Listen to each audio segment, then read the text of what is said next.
আজ ট্রেনের কামরায় বসেই বাকি গল্পটা পড়ব। ক্যানভাসের জল রং। কাল যখন গল্পটা আমি শুরু করেছিলাম তখন কিন্তু আমি ভাবিনি যে আজ আমার কাছে এই সুযোগটা চলে আসবে। তো সুযোগটা যখন চলেই এসছে, তাহলে ট্রেনের গল্প ট্রেনের কামরায় বসেই হোক। শুরু করছি বাকি গল্প, ক্যানভাসের জল রং। আমি একটু হাতে ধরে আমাকে করতে হচ্ছে, সেজন্য মাঝে মাঝে আমি হয়তো চেঞ্জ করবো পজিশান আর কি। তো শুরু করছি নেক্সট এপিসোড। বাবুলায়ের অভয়ে পায়ে পায়ে নীল গেটটার কাছে এসে দাঁড়ালাম। আমলকি গাছটা কত বড় হয়ে গেছে। দিদি আর আমি মিলে লাগিয়েছিলাম। কত বয়স হলো ওর। টুক করে একটা আমলকি পায়ের কাছে এসে পড়ল। ওকে আমার চিনতে পেরেছে? আধুনিক বিজ্ঞান গাছের অনুভূতির অস্তিত্ব বা তীব্রতা সম্পর্কে যদি কিছু আবিষ্কার করতে পারত, তাহলে আমার মতো কিছু প্রকৃতি প্রেমিকদের খুবই উপকার হতো। হঠাৎ দরজা খুলে দেখলাম মা বেরিয়ে এলো। খিরে বাবু, এত দেরি হলো আজ? যা, হাত পা ধুয়ে আয়। মাগুর মাছের ঝোল আর ধনেপাতার বড়া করেছি, খাবি চল। কথাগুলো আর কেউ বলল না।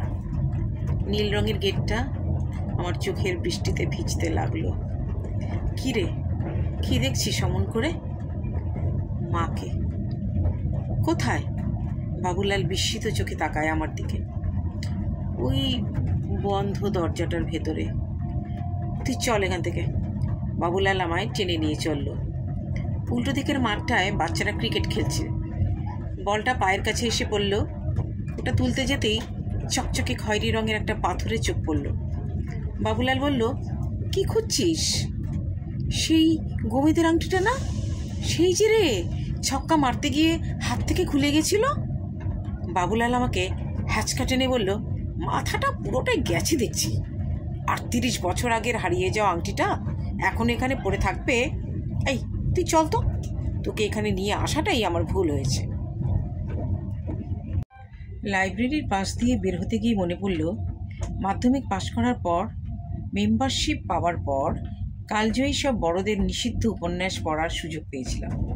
কত কসরত করে মায়ের চোখ ফাঁকি দিয়ে পড়ার বইয়ের তলায় লুকিয়ে লুকিয়ে পড়ে লাইব্রেরিয়ান কাকুর কাছে ফেরত দিতাম। সেই বই লেখাকেই যে জীবিকা করব, সেটা সেদিন আমিও ভাবিনি, কাকুও হয়তো ধারণা করেননি। আচ্ছা, তুই বিয়ে করিসনি? বাবুলাল গাড়িটা বাঁ দিকে ঘুরিয়ে প্রশ্ন করল। না রে, কাউকে আর ভালোবাসতে পারলাম কই। আর মানে, আগে কাউকে ভালোবাসতিস নাকি? বলিসনি তো আমাকে। কাকে রে?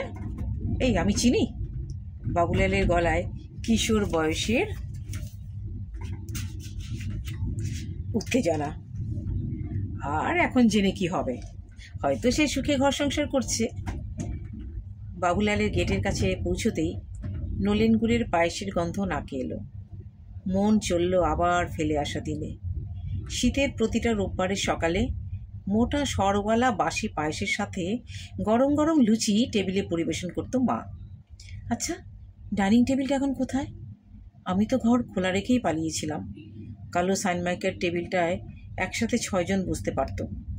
এক্সট্রা চেয়ার দুটো বোধহয় বাবা তার ভাবি জামাই আর ভাবি পুত্রবধূর জন্য আগাম কিনে রেখেছিলেন। ভেতরে আয়, আগে ফ্রেশ হয়ে নে।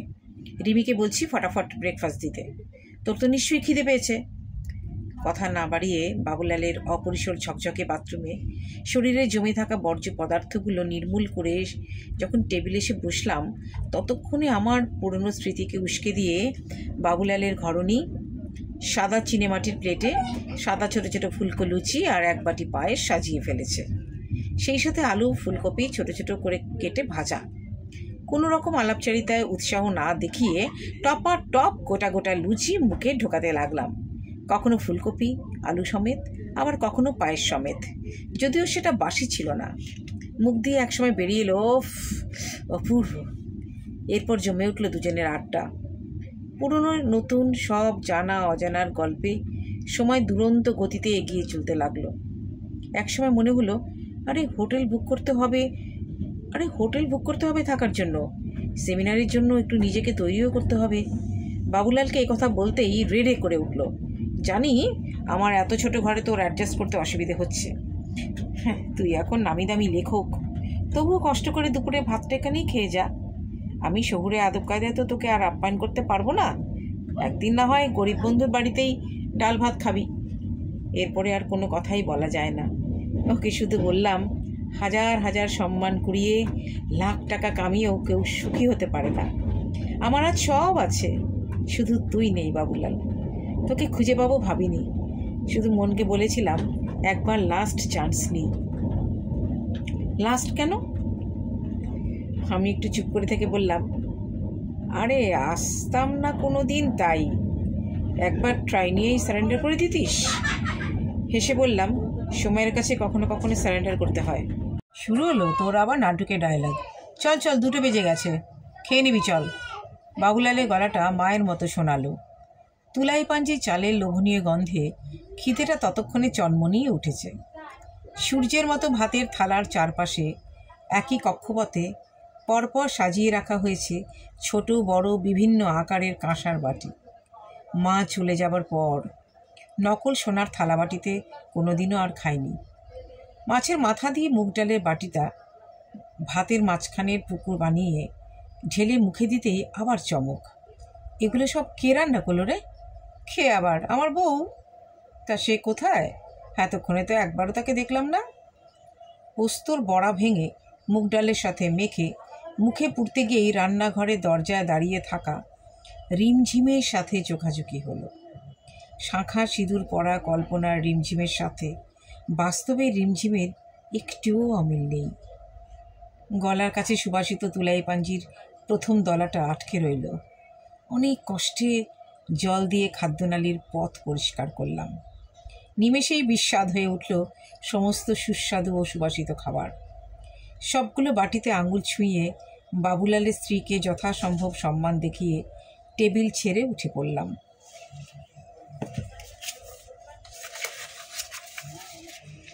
ঘুরে ঘুরে ছিমছাম পরিপাটি করে সাজানো ওদের সংসার দেখতে দেখতে মন ভরে গেল। চোখে কিছুটা বাদল ঘনিয়ে এলো। পেছনের বারান্দায় ঠাকুর ঘরের পাশে একটা সাইকেল চোখে পড়তেই বাবুলালকে জিজ্ঞেস করলাম, তোদের ছেলে মেয়ে কটা? একটাই দত্তক মেয়ে, কুসুম। কেন, কারো কোনো অসুবিধে ছিল? না, আসলে বাবুলাল চারদিকটা একবার ভালো করে দেখে নিয়ে গলা নামিয়ে বলল, রিমঝিম আমার কাছে আজও অধরা। আসলে আমিই ওকে ভালোবেসেছিলাম। একটু থেমে বাবুলাল আবারও শুরু করলো, এটাই ও শর্ত ছিল। সারাটা ক্ষণ ওকে কাছে কাছে পাবো বলে আমি রাজি হয়েছিলাম। এরকম শর্ত রাখার কারণ কি জানি, হয়তো কাউকে ভালোবাসত, আমি আর ঘাটাইনি। আচ্ছা, তুই ওকে চিনতিস না? দেখিসনি কোনো দিন? কি জানি, ঠিক মনে পড়ছে না। বুকের মধ্যে কেন যেন খান সাহেবের সানাই বেজে উঠল। জীবনকে আমার কাছ থেকে তাহলে এখনও সব কিছু কেড়ে নেয়নি? আবার যেন একটু একটু করে খিদে পেতে শুরু করেছে। চারদিকে আর কোথাও রিমঝিমকে দেখতে পেলাম না। সেমিনারের দোহাই দিয়ে ওদের ওখান থেকে পালিয়ে এসে কোচবিহার রাজবাড়ির উল্টো দিকে একটা ঝাঁ চকচকে হোটেলে উঠলাম। কোনোদিন ভাবিনি নিজের শহরের অলিতে গলিতে ঘুরে বেড়াবার জন্য হোটেলে থাকতে হবে। প্রাণ ভরে শুষে নিলাম আমার স্বপ্নের শহরের যত স্মৃতির সুবাস। বার্ধক্যে এসে থাবা মারায় অনেক চেনা লোকই আমায় দেখেও চিনতে পারল না।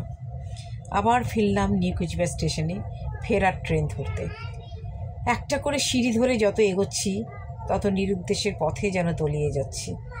আর কোনো দিন এই সিঁড়িতে পা রাখা হবে না। বাবুলালের বাসায় গিয়ে রিমঝিমের হাতে গরম তুলাই পাঞ্জি চালের ভাত আর নলেন গুড়ের পায়েসও আর খাওয়া হবে না কোনোদিনও।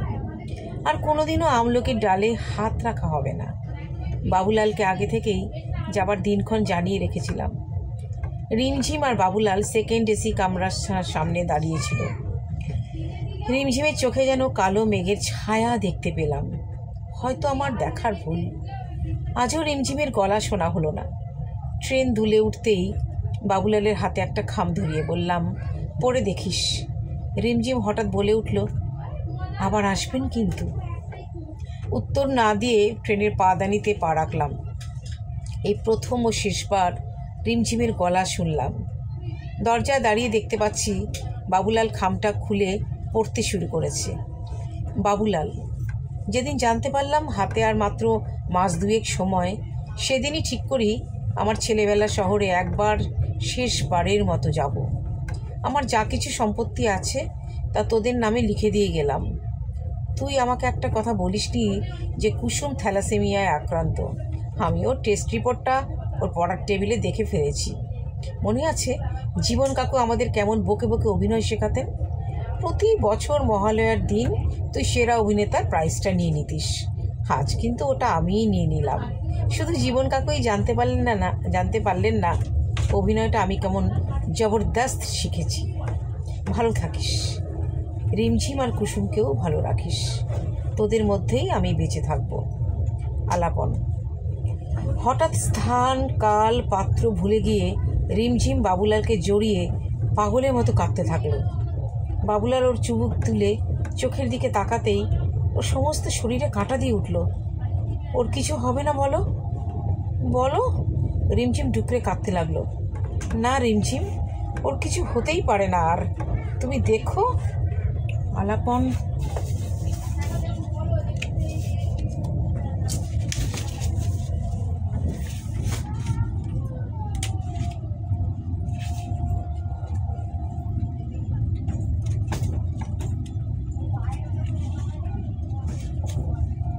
আলাপন আবার আসবে।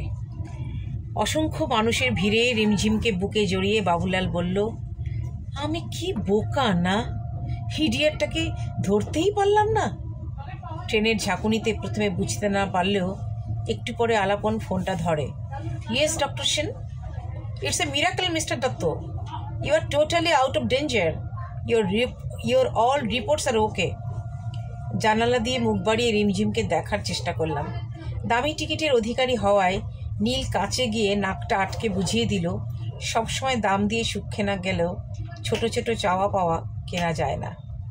বিকেলের পড়ন্ত রোদ্দুরকে গায়ে মেখে চোখ বন্ধ করে জীবনকে আলিঙ্গন করলাম। মনে মনে ভাবলাম, এও কি সম্ভব? শেষ হলো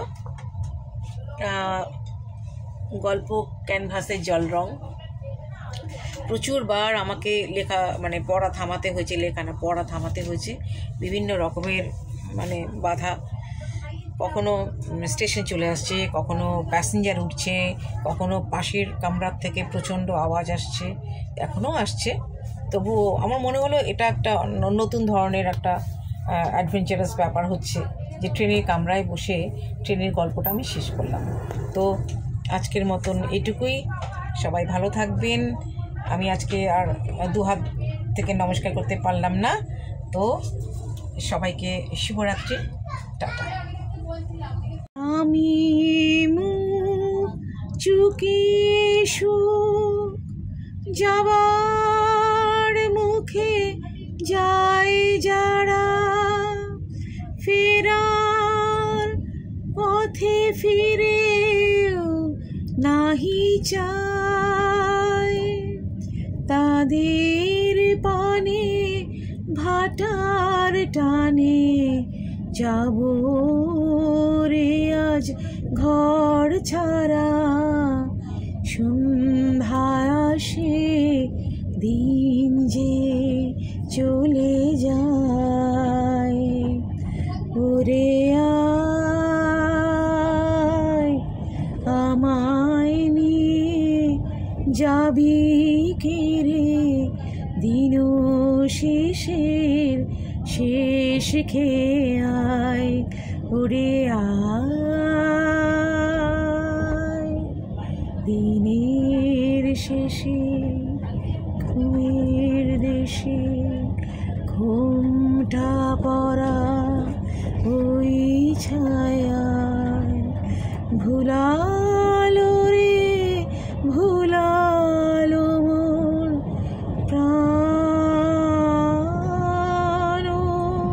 হারিতে সোনার কুলে আধার